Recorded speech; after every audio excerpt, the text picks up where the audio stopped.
Hey up, back for round 3 with another instalment into the Faces of Death series.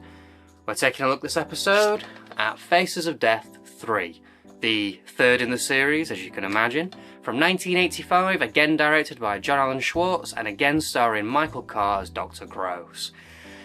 As if 2 weren't enough, they had to make another one, didn't they? So I'm going to start this in the same way that I started the other 2 reviews.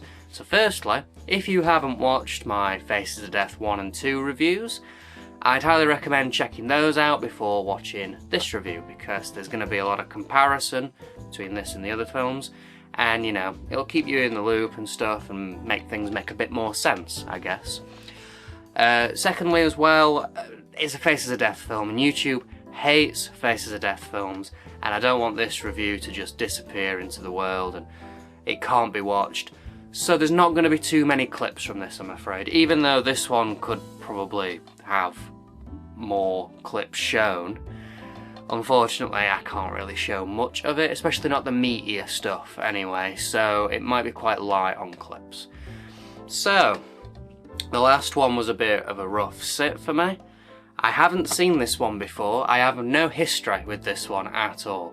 So, I mean, I know what to expect because it's a Faces of Death film. I'm sure it's not going to blow me away or anything, I'm sure it's exactly what I'm envisioning, but I don't know the inner workings of it all.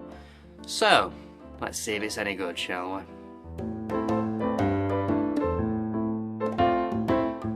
When I view these remains, I can't help but reflect on the terrible accidents that cost the occupants of these motorized vehicles their lives. Those bleeding to death while frantically trying to save themselves from the twisted metal coffins. I told him not to go out drinking or anything because that man was out there, the one who kills everybody. No, I can't say nothing dirty about him, but I wished I could. Following the same formula as the other 2 films, we once again take a look through Dr. Gross's archives, taking a look at various ways to die. In this instalment, we get things like bombings and slaughterhouses, diving accidents, murderers, etc, etc. This one's 84 minutes, so it's longer than the second one, but shorter than the first. But to me, this one felt like the longest. I just found it very, very dull to watch. The sort of shock value's gone by this point. I've already seen 2 others, the shock factor's gone, and there's other reasons why it's less shocking that we'll get into later. But also, it's not got the pacing that the others have. It takes its time on each topic, very slowly discussing it, and they all kind of overstay the welcome, if I'm honest. It's just a very, very boring, overly long Faces of Death film. I really can't believe it. Honestly, I really can't believe it. You scared? Sitting here, you would think everything is peaceful and serene.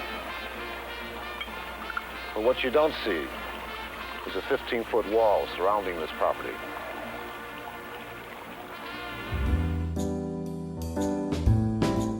Dr. Gross is once again the sort of fun anchor of these films. He's got a lot of charisma and he's got some quite entertaining bits in this. He's definitely funnier than he was in Faces of Death 2, but he still is quite dry in this as well. His voice though, it still works really well for this type of film. I did notice though, however, that the quality of his voiceover changes quite drastically once or twice. So it starts off and it's the older sound recording quality, you know, it's slightly more muffled, and it sounds the same as Faces of Death 1 and 2. Then suddenly it popped and the voice sounded way clearer, and it was super jarring, especially because this is the third one in, and part way into it, it just sort of, here we go, and it was crisp and weirdly clear. And then at some point it must have changed back into the older style, because I felt it pop again later on in the film. I'm not too sure, maybe they recorded some stuff earlier, then recorded some stuff later on, I'm not sure. There's a bit of a gap between this and the second one, so it could have just been some was recorded earlier, some recorded later. I don't know, but it was pretty weird. So this film, it keeps some of its messaging that it tries to do. They try to have some sort of agenda, just so that they can get away with what they're showing, I guess. In this one, it's the animal cruelty stuff again. Doesn't like animal cruelty, fair enough, who does? But also, this one really doesn't like fast food and drugs. It's very anti-drugs, this one. It doesn't have the environmental message though, which was a staple for 1 and 2. Just sort of ignores that completely this time. It feels like the amount of death in this film is a lot less as well. It's a lot less than I was expecting anyway. So I complained in the second one that there are a lot of topics that are glossed over, and I did say though that it might have helped keep the pace for it, but it was a shorter film too. Now this film gets rid of those pretty much completely. Any topic that's brought up, we're seeing it for about 5 minutes, roughly. And you feel every topic drag on. Every topic goes on for a little too long, and it just drags and drags. And I realised I wished that there was some of the quicker topics, just to keep that pace going, just to keep it moving. But no, unfortunately, it really just drags along this film.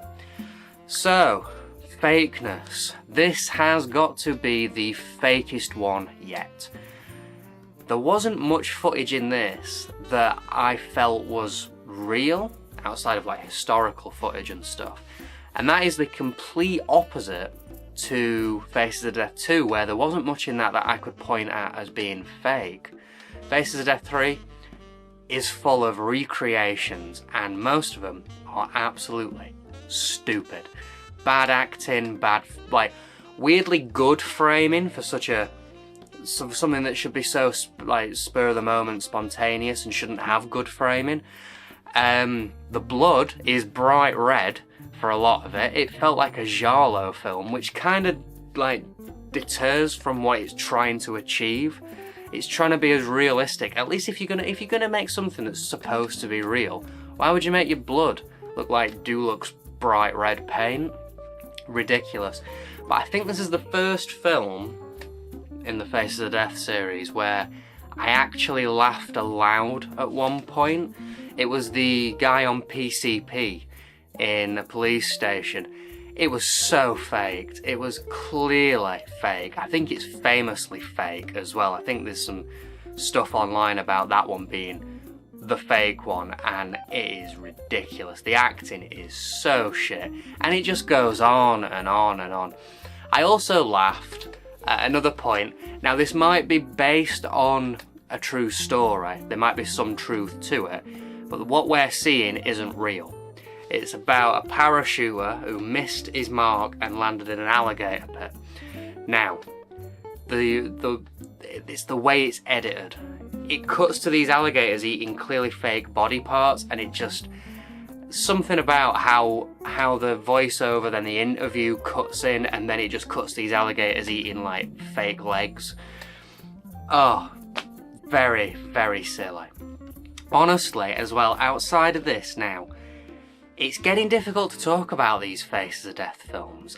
This is the third one that I've watched, pretty close together, and I don't really know what else to really say about these that I haven't already said a million times over in the other reviews. Like, it's just more of the same. That's what it is. Slightly different tonally, I'd say, but just more of the same.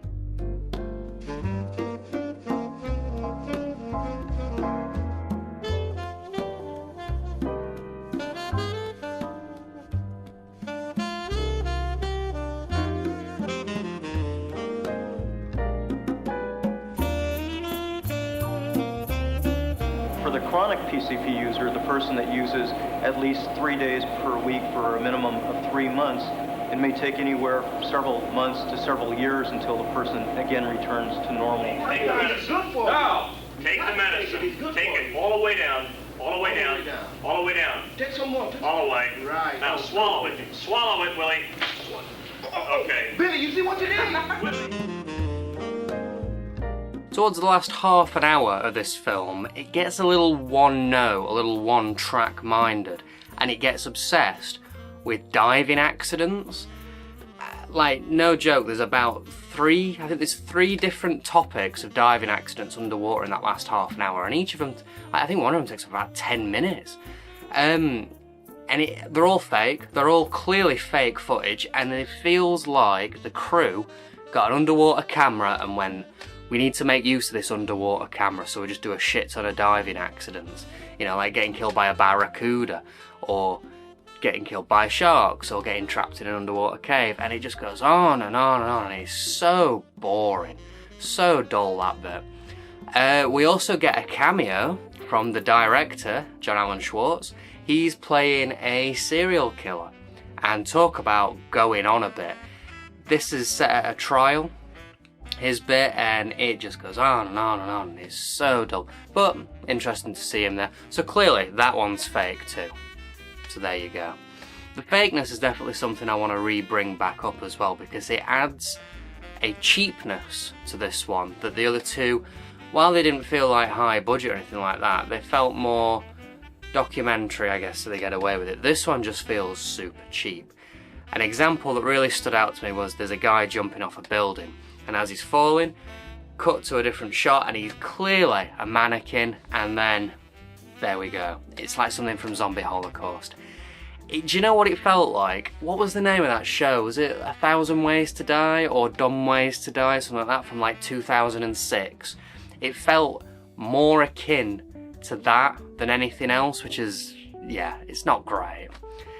So, we're at a bit of a point now. We've watched the first 3 Faces of Death films. There is another, but it's not until much later on, so we get a big gap now.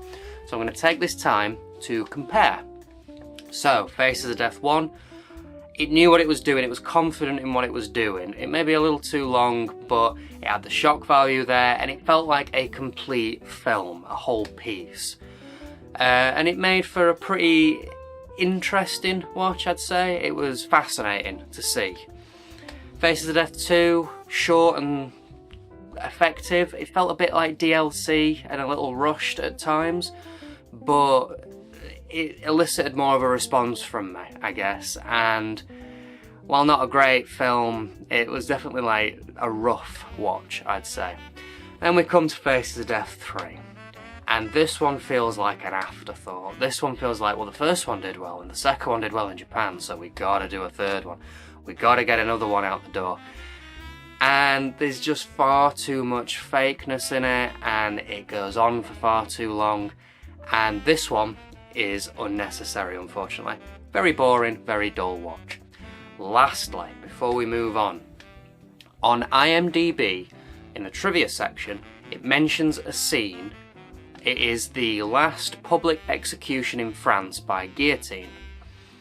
And I don't remember seeing that in this film at all, so I am assuming that that was removed.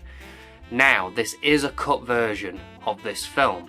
According to the BBFC website, it's a scene of sexual violence that's removed, and I think it has something to do with the trial scene that has John Alan Schwartz in it.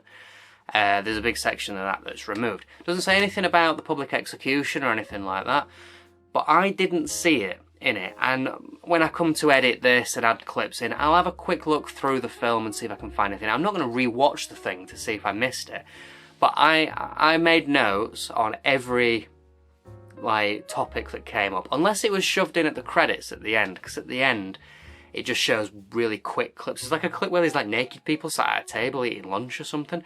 It just churns through these clips. So maybe it was in that, but I watched that and I don't remember seeing it. I've made notes and there is nothing about the guillotine that I made a note on. So who knows? Who knows where that scene is? But why it's worth mentioning is that a young Christopher Lee is in the audience watching the public execution. He went to it. So technically, Christopher Lee is in this film.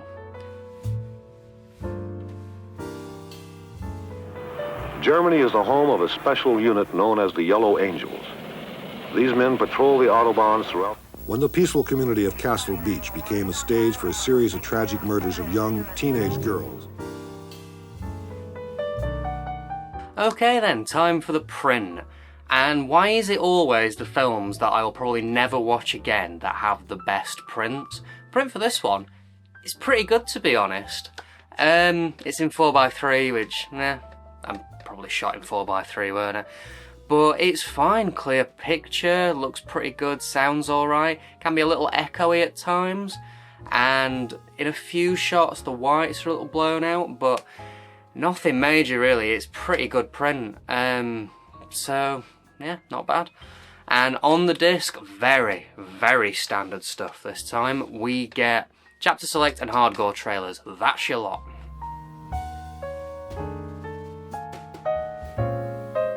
Okay then, let's have a look at this case. We're carrying on with the same motif as the other two had. This time the colour scheme's been changed to blue and the top teeth have been added to the face. I really like this one still. I do just really like what they've done with these designs. I've said it in the other two reviews, I'll say it again. It's cool, it's a good design. The same can be said for the back as well, exactly the same sort of stuff, just lists out what is featured, although some of the things that are on the back of this aren't in this film at all, so I feel like it's more just copy and pasted stuff, to be honest. The runtime is out by quite a bit here. The film is actually 84 minutes, but it's listed here as 74, so 10 minutes out. Quite a big one really, we've not had one that big in a while. I'd guess that it was left over from the Faces of Death 2 template, because that was 74 minutes exactly, so I assume they just forgot to change it when they made the case for this one. Lastly, this also has a catalogue on the inside, but it's dropped down to the smaller one for some reason. Weird. Overall then, this is by far the weakest of the series yet. It's not fun, it's boring, it draws everything out, and most of it's faked. There's even a disclaimer at the end of the credits saying that most of it's faked. This is not worth your time. If you're gonna watch a Faces of Death film, watch 1 or 2. 1 for its historical context. 2 because it's probably the most effective of the ones that I've watched so far. Just avoid this one. This is only gonna speak to Faces of Death completionists out there. Most people aren't gonna want to bother with it, to be honest. As far as releases go, this is your lot, really, in the UK, and it's fine, the print's pretty good, there's no special feature or anything like that, but it's not too bad. It has shot up in price though. Now, I got lucky, and I still have my receipt from when I got this. And I only paid £5 for this from CEX in 2017. Now, that's still far too much money for this film. It's still not worth that amount of money, to be honest. But it has shot up by quite a way, so I wouldn't recommend paying much for it. I think this is one of those where if you find it very, very cheap, it's probably worth getting. There's also some imports knocking about, there's some US imports, some German imports, but again, avoid it. I wouldn't bother with it, to be honest. Kind of a waste of time. It's probably all online anyway, just watch it online. So, not great. Do you know what though? I'm glad that we're having a bit of a break now from that, because I don't think I could take much more of this Mondo shockumentary bullshit. And I think next episode we are going to be getting something a little different, luckily. Next episode, we're going to be taking a look at Cannibal Dead the Ghouls.